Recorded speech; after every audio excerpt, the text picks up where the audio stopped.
اس وقت مہنگائی اور آمدنی کے کم ہونے کی وجہ سے سروائیو کرنا، جس کو گزارا کرنا، یہ بڑا مشکل ہوتا جا رہا ہے. بعد ایک آدمی کا ایک لیونگ انداز، رہنے کا ایک اپنا ایک معیار ہوتا ہے، انداز ہوتا ہے، اور موجودہ دور میں اپنے اس انداز کو باقی رکھ کر چلنا، کیونکہ سوسائٹی میں بھی رہنا ہے اور یہ ساری چیزیں ہوتی ہیں. آپ کیا کہتے ہیں کہ اتنی مہنگائی میں اور کم آمدنی میں ایک کیسے بندہ اپنا گزارا کرے گا؟ اب اس میں یہ کیا آمدنی اور اخراجات میں توازن برقرار رکھے کہ اب بعض اوقات کیا ہوتا ہے کماتے کم ہیں اور خرچہ زیادہ کرتے ہیں، اور مہینہ پورا ہونے سے پہلے ہی حساب کتاب پورا کر کے اب پھر وہ قرضے مانگتے پھرتے، ادھار سامان لینا شروع کرتے، پھر تنخواہ ملتی ہے تو پھر وہ اس کو پیمنٹ کرنا یا پھر اس کو ٹال مٹول کر کے وہ جھگڑے کرنا. تو اگر خوراک میں اور رہنے سہنے کے انداز میں کچھ فرق کرنا چاہیے کہ کم خرچ میں پیٹ کیسے بھرے، اس پر بندہ غور کرے. ہمارے بزرگوں کے تو واقعات ہے کہ روٹی پانی سے کھا لیتے تھے تو اس طرح بھی پیٹ بھر جاتا. چلو تو ہم یہ اتنی زیادہ ریاضتیں نہ بھی کر سکیں تو کم از کم سادہ غذا، اور سادہ غذا کس کو بولتے ہیں میرے خیال میں یہ سب سمجھتے ہوں گے. اس طرح کا اگر کریں گے تو خرچہ بچے گا اور کم خرچ میں گھر چلے گا اور خودداری برقرار رہے گی. قرض داریوں میں بھی نہیں پڑیں گے کہ بلا کسی سخت ضرورت قرض لینا بھی نہیں چاہیے کہ یہ مطلب بڑی آزمائش کا کام ہے. فرمان مصطفیٰ صلی اللہ علیہ وسلم قرض دین کا عیب ہے. حوالہ تاریخ دمشق لابن عساکر جلد 56 پیج نمبر 523. بزرگان دین فرماتے ہیں قرض کا ٹینشن عقل کو خراب کر دیتا ہے. حوالہ مرآت جلد 4 بالتصرف. تو یوں مطلب ہے کہ قرض کی وجہ سے پھر جو نیند اڑتی ہے، ٹینشن ہوتا ہے، مطلب بعض اوقات قرض کی وجہ سے دل بھی فیل ہو جاتے ہوں گے اور کیا کیا بیماریاں گھر کر جاتی ہوں گی کہ چاروں طرف اندھیرا، کہ قرضہ اتنا لے لیا کہ اب کوئی قرض بھی نہیں دے رہا اور بھرنے کے کوئی دور دور تک اسباب نظر نہیں آ رہے. تو شاہی خرچے والے جو ہیں یا اڑاؤ خرچ جو ہوتے ہیں کہلاتے ہیں، جو یہ مطلب غور کریں. اور مینجمنٹ جب تک مینج نہیں کریں گے نا اپنی آمدنی اور اخراجات کو، جب تک آپ کامیاب نہیں ہوں گے. مطلب جتنی محاورہ ہے کہ جتنی چادر ہے بندہ اتنا ہی پاؤں پھیلائے. تو صحابی ابن صحابی حضرت عبداللہ ابن عمر رضی اللہ عنہما فرماتے ہیں، فرمایا رسول اللہ صلی اللہ علیہ وسلم نے خرچ میں میانہ روی آدھی زندگی ہے، نہ درمیانہ درجہ.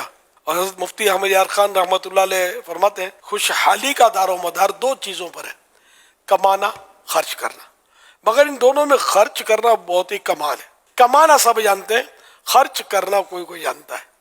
جسے خرچ کرنے کا سلیقہ آ گیا وہ انشاءاللہ ہمیشہ خوش رہے گا. کمانا آتا ہے لیکن خرچ کرنا نہیں آتا.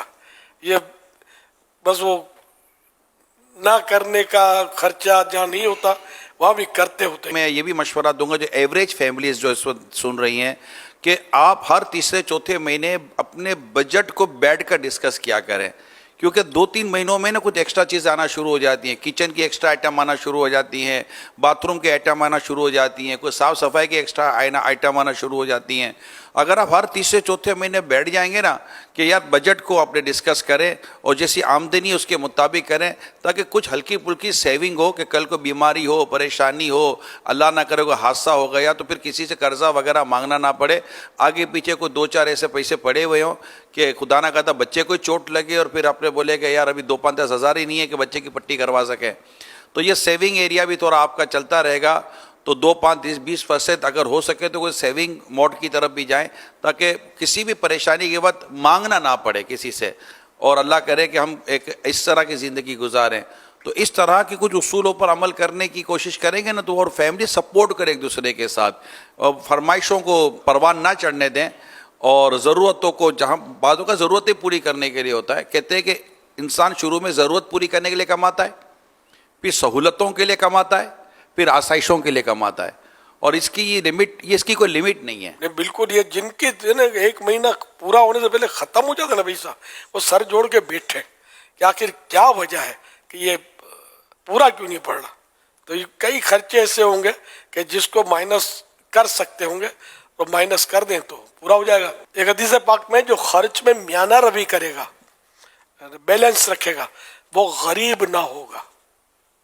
ایک اور حدیث پاک میں جو شخص اعتدال قائم رکھتا ہے, بیلنس قائم رکھتا ہے, اللہ پاک اسے مالدار بنا دیتا ہے.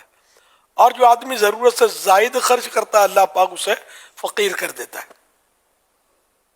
حوالہ کنز العمال جلد 2 صفحہ نمبر 22 حدیث نمبر 5434. جو آپ کو سن رہے ہیں نا ان میں مجھے ایک گمان ہے حضور کہ ایک تعداد شاید وہ ہوگی جو کہیں گے حضور 25 دفعہ بیٹھ گئے مگر 25,000 میں نہیں کر چل سکتا, ہمارے سامنے 5,000 روپے کرائے میں چلے گئے, یہ بجلی کا بل یہ آ گیا, بچے کے لیے دودھ بھی اس بار کم خریدا, گوشت تو دیکھا ہی کوئی نہیں ہے, مچھلی کا تو نام سنا ہے, مچھلی ہوتی ہے کوئی کہیں دعوتوں میں دیکھنے کو مل جاتی ہے. تو حضور ایسے جو بیچاری فیملیز ہیں, اور ہیں ایسی فیملیز کے جو بالکل کر کسر سے چلتے ہیں اور وہ نہیں ان کو بچتا, تو میری آپ سے درخواست ہے کہ ان کے لیے صبر کی, شکر کی, قناعت کی اور برکت کی دعا کرتے حضور. اللہ پاک ان سب کو تو صبر عطا فرمائے, برکت دے کہ اگر صبر کریں گے فقیر صابر, یہ فقیر کہلائیں گے, غریب مسکین جن کو پورا نہیں ہوتا. فقیر صابر کے فضائل پھر اپنے مالداروں سے, یہ فقیر جو ہیں یہ جنت میں 500 سال پہلے داخل ہو جائیں گے. تو اب یہ کتنی بڑی بشارت ہے. صبر کریں. اب یہ صبر نہیں کرتے نا, مشکل ہے صبر نہیں, بلکہ وہ لاؤ پھر غلط ذریعے سے بھی مل گیا تو کسی کا دبانا پڑ گیا تو دبا بھی لیا, تو یہ پھر ان کے لیے نہیں ہے کوئی مطلب, یہ تو پھر گناہ گار ہے, امتحان ہے.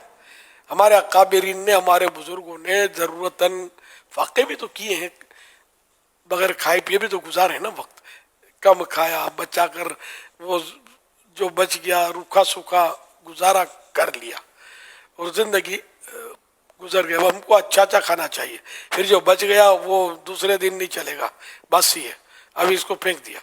ایک تعداد ہے جو مشکل یہ ہے کہ گھر میں جو بچتا ہے کھانا, اس پہ بھی یعنی کہ بہت کچھ پھینکا بھی جا رہا ہے.